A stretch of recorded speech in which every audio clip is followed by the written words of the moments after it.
Or et argent. Ces deux métaux précieux sont-ils des valeurs refuges pérennes alors qu'ils sont en baisse depuis le début de la guerre en Ukraine?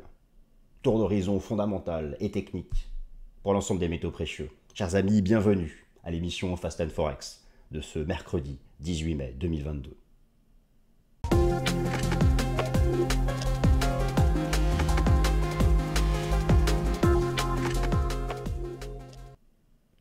Alors je suis très heureux de vous retrouver. C'est un sujet que j'avais envie d'aborder avec vous depuis plusieurs semaines. J'ai eu l'occasion de l'aborder un certain nombre de fois. Le prix des métaux précieux en termes de performance est en baisse depuis le déclenchement de la guerre en Ukraine. Nous sommes donc très loin de cette image d'Épinal, de la valeur refuge face à un risque systémique. Et pourtant, nous sommes dans un contexte fondamental, archi compliqué. J'ai eu l'occasion d'y revenir souvent dans l'émission Top Gun du lundi, et notamment les deux derniers. Et pourtant, l'or et l'argent sont en baisse après une première poussée, sont revenus non seulement au début du niveau d'avant-crise, mais même en dessous. Alors pourquoi? Eh bien, il faut se tourner du côté des fondamentaux. Je vais vous proposer donc dans cette nouvelle vidéo un bilan complet de l'évolution de la demande d'or depuis le début de l'année. Tous les aspects de la demande physique, la demande financière ou financière. Et vous allez le voir, l'explication se trouve ici. L'analyse technique de l'or, de l'argent, du platine, du palladium. Ma stratégie favorite. Faut-il acheter l'argent alors qu'il est revenu sur ce niveau des 20 dollars dont j'ai plusieurs fois parlé?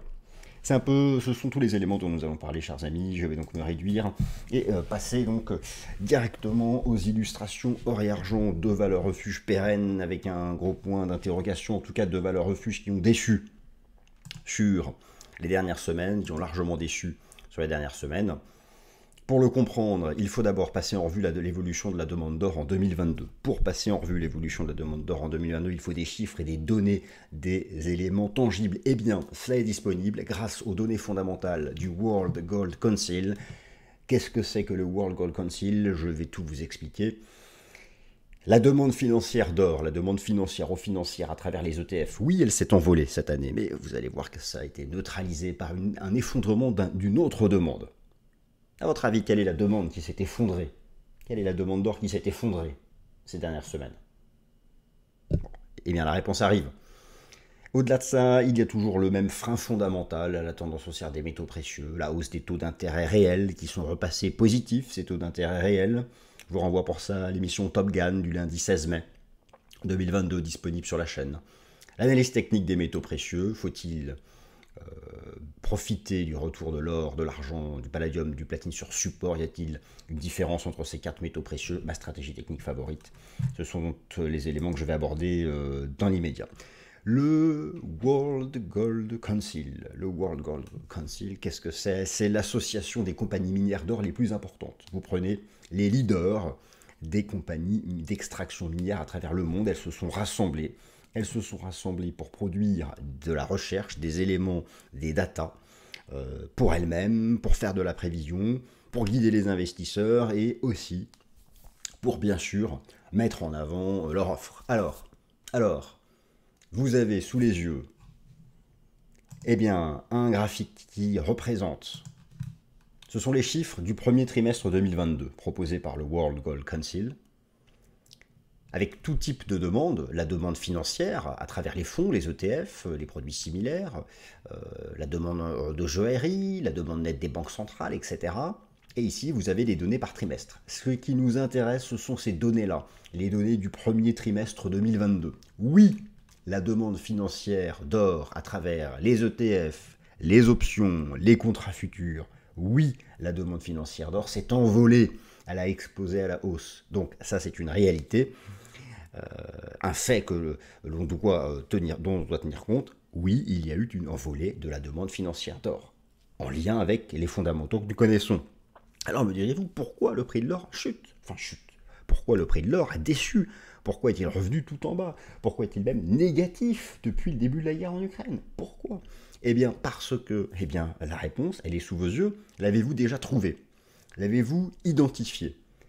Jetez un œil, s'il vous plaît, à l'évolution entre le quatrième trimestre 2021 et le premier trimestre 2022. Certes, vous avez l'envolée de la demande financière d'or qui était minuscule les trimestres précédents, mais observez bien, une autre demande a chuté, celle qui est représentée par ce vert très pâle, la demande de joaillerie. La demande du secteur de la joaillerie s'est effondrée de 29%. Et cet effondrement de la demande de joaillerie est venu neutraliser l'envolée de la demande financière d'or. Et c'est essentiellement une chute en provenance de Chine et d'Inde. Vous avez sous les yeux, au-delà de toutes les images d'Épinal d'une soi-disant valeur refuge, vous avez là l'explication de la déception en termes de performance de l'or depuis le déclenchement de la guerre en Ukraine. La chute de la demande physique.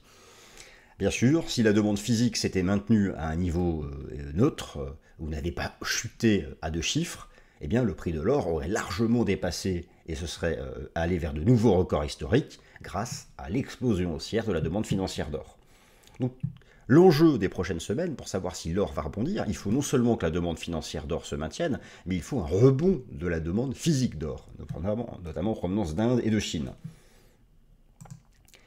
Alors, toujours dans le sens de cette demande financière d'or, vous avez le rapport Commitment of Traders pour le gold, le Cote Report, qui est édité chaque semaine par le régulateur américain des contrats futurs, la CFTC. Eh bien, là aussi, je vous ai montré à l'instant qu'il y a eu une explosion de la demande financière d'or à travers les ETF, mais la hausse initiale de la demande des contrats futurs, vous avez ici le Cote Report pour les contrats futurs gold, la hausse initiale de février-mars 2022, c'est complètement dégonflé. Complètement dégonflé. Donc même lorsqu'on analyse la structure de la demande financière d'or, qui en gros pour résumer sont les ETF et fonds équivalents, les contrats d'options et les contrats futurs, eh bien les ETF oui, mais il y a eu une déception sur les contrats futurs et les contrats d'options. Voilà donc les explications propres, intrinsèques, fondamentales au marché de cette déception de la performance de l'or. Il y a ensuite une autre explication, le frein fondamental, le frein principal à la hausse du prix des métaux précieux. Eh bien, il est sous vos yeux, ce frein principal, le cycle des taux d'intérêt réels et nominaux et la tendance du dollar américain. Ce sont des éléments que j'ai largement couverts dans les précédents Fast and Forex.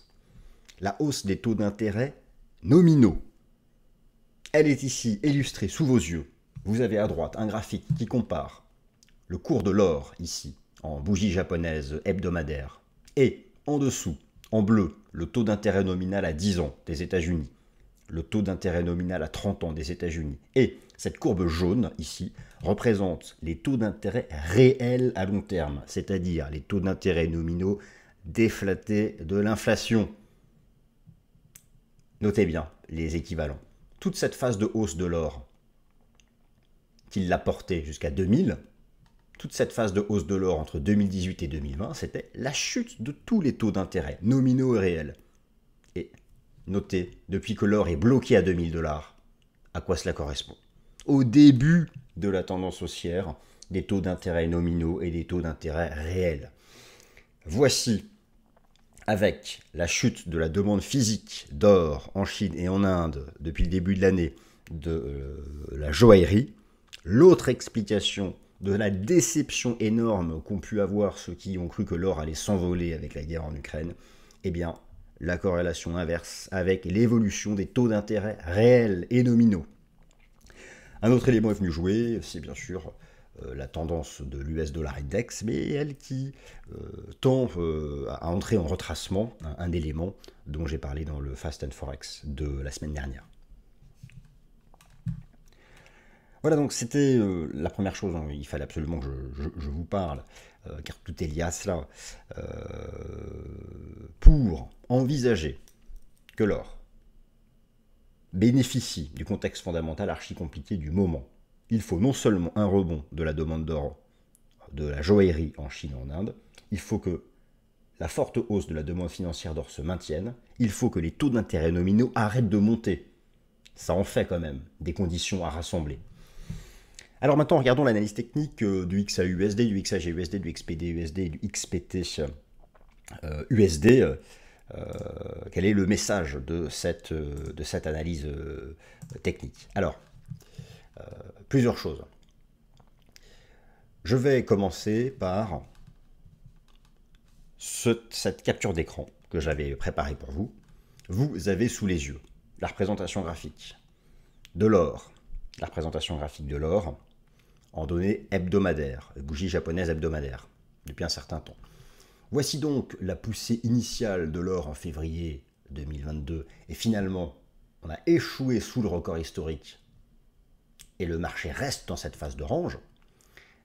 J'ai représenté ici en dessous la position institutionnelle nette de l'or. Eh bien, il y a eu effectivement, alors la position institutionnelle nette, ce sont les positions acheteuses moins les positions vendeuses. Vous en tirez une position nette, lorsque c'est au-dessus de zéro, c'est qu'il y a davantage d'acheteurs. Oui, il y a davantage d'acheteurs depuis des années, mais le contexte actuel n'a pas permis de faire une envolée haussière de la position institutionnelle nette. En fait, elle est restée parfaitement plate, cette position institutionnelle nette, et ce qui, finalement, correspond à ce qu'on observe sur les prix, le trading range entre les 1680 $ et les 2050 $. Et finalement, la poussée initiale de l'or au début de la guerre en Ukraine n'a fait que permettre de rejoindre un haut de range. Et donc, logiquement, on se demande, faut-il exploiter le retour dans le bas du range? Là, nous avons un élément intéressant. Et notamment cette superbe ligne de tendance dont j'ai eu l'occasion de vous parler un certain nombre de fois. Je pense que oui, cette zone-là devrait provoquer un rebond de l'or. Mais nous n'y sommes pas encore. Le marché est en train d'y tendre. Alors, donc, vous la retrouvez ici, cette ligne de tendance. Je passe ici en données mensuelles sur un horizon de temps très long. J'envisage d'abord avec vous le scénario du pire. Imaginons le scénario du pire, la poursuite de la chute de la demande de joaillerie. Finalement, une baisse de la demande financière d'or et la poursuite dans l'envolée des taux d'intérêt. Le risque, c'est d'avoir un double top majeur. J'ai ici positionné une extension de Fibonacci. J'ai cliqué le 1 pour 1. Quel serait l'objectif de cours en cas de validation d'un double top, d'un double sommet, dont la ligne de coût est à 1680 $, le double sommet sous les 2075 $. J'ai ici l'extension de Fibo, ce serait une chute de l'or à 1300 $. C'est le risque majeur. Il fallait que je commence par évoquer ce risque technique, car ce n'est pas le scénario que je privilégie. Le scénario que je privilégie est une réaction haussière dans cette zone pour repartir. Ce sont des bougies mensuelles, hein, c'est une par mois, ça prend du temps. Cette zone-là m'a toujours intéressé, mais il faut avoir en tête que l'invalidation, le stop de protection long terme sur le gold, c'est le support à 1680 $, car s'il est brisé, c'est le double top et c'est la chute à 1300 $. Donc il faut être extrêmement prudent sur cette possibilité-là. Dans tous les cas, dans l'immédiat, le marché est donc en train de revenir. Vous avez ici donc cette trendline dont je vous parle depuis quelques minutes. Mon scénario est que le marché va réagir favorablement dans cette zone-là. C'est la zone que j'attends. Alors maintenant, va-t-il vraiment y aller? Il y a plusieurs possibilités. Le marché là peut y tomber en direct, peut faire d'abord un rebond technique à 1920, où il y a eu en fait, il y a eu ici un piège technique haussier dans les jours qui ont suivi le déclenchement de la guerre en Ukraine, l'échec et la réintégration des 1920 $. Il peut faire ça et revenir ensuite chercher la trendline, ou il peut faire un trading range jusqu'à tester la trendline. Il y a plusieurs options. En tout cas, le marché en termes de tendance s'est complètement techniquement neutralisé entre la première résistance majeure à 1920 $ et le support majeur des 1675-1680 $. Dans l'immédiat, à court terme, en données journalières, vous avez un tout petit trading range entre 1787 et 1836 qui permettra de répondre à la question. Dépassement de la résistance à 1836, c'est le rebond à 1920. Là, je pense que le marché sera vendu et repartira en correction. La dérive latérale entre 1787 et 1836, tant que les clôtures journalières sont à l'intérieur, peut nous ramener à la trendline, et casser en clôture journalière 1787, c'est revenir chercher cette énorme zone support, et là, il s'agira d'une opportunité technique. Voilà donc pour le gold et les éléments techniques à surveiller. Moi, vous le savez, ma stratégie technique favorite a toujours été sur le cours de l'argent métal. J'en ai parlé à plusieurs reprises dans l'émission Fasted Forex ces dernières semaines. Je vous remonte pourquoi. Le niveau des 20 $, 21 $ est un niveau de long terme massif en termes d'impulsion. Il avait été une forte résistance en février 2008. Il a été le point d'accélération haussière en septembre 2010. Il a été ensuite, pendant 8 années consécutives, une énorme résistance. Il a été un seuil d'accélération haussière au moment de la crise du Covid. Et là, nous y revenons. Donc, ce niveau, je le trouve percutant. Il est en train de commencer à provoquer donc un rebond technique. Alors, vous avez ici maintenant le graphique en données hebdomadaires. Je vais appliquer un retracement de Figo en prenant toute la jambe de hausse de la phase du Covid, et vous pouvez donc constater que le marché est en train de réagir sur 50% de retracement de toute la phase de hausse qui avait été créée par le Covid, avec à gauche les bougies japonaises en données hebdomadaires. Et donc en données journalières, incursion dans l'intervalle des 20-21 $ et rebond en cours, sorte de structure en épaule tête-épaule inversée, qui je pense, dans un premier temps, permet donc un rebond technique en direction des 22,50. Alors, pour autant, ce n'est ici que la première incursion dans la zone des 20-21. Rien ne dit qu'après, le marché ne va pas y revenir. Prendre le temps de construire une pattern de renversement haussier. Ça reste incertain, ça sera lié à la corrélation avec l'or, à tous les fondamentaux dont je viens de vous parler. Ce que je veux dire, c'est que les retours du prix vers les 20 $, je trouve que c'est une opportunité de moyen long terme. C'est le métal précieux donc qui a ma préférence, vous l'avez compris. Palladium platine, le palladium est sur un point technique. Le niveau des 1850 $, c'est un bon support. C'est un bon support. C'est d'ailleurs un métal précieux dont le prix a été soutenu et qui le sera encore car la Russie tient plus de la moitié de ce marché. Je voulais vous montrer ici en données hebdomadaires et en appliquant le système Ishimoku que cela correspond tout simplement au Kumo en données mensuelles. C'est vraiment un gros support technique sur l'horizon de temps mensuel. C'est 1850 $ pour le palladium.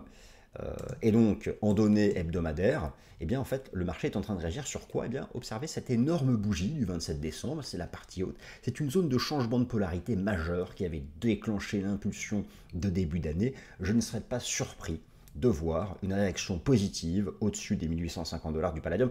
Je pense que c'est une bonne zone d'accumulation si on y revient à l'image des 20 $ pour le cours de l'argent.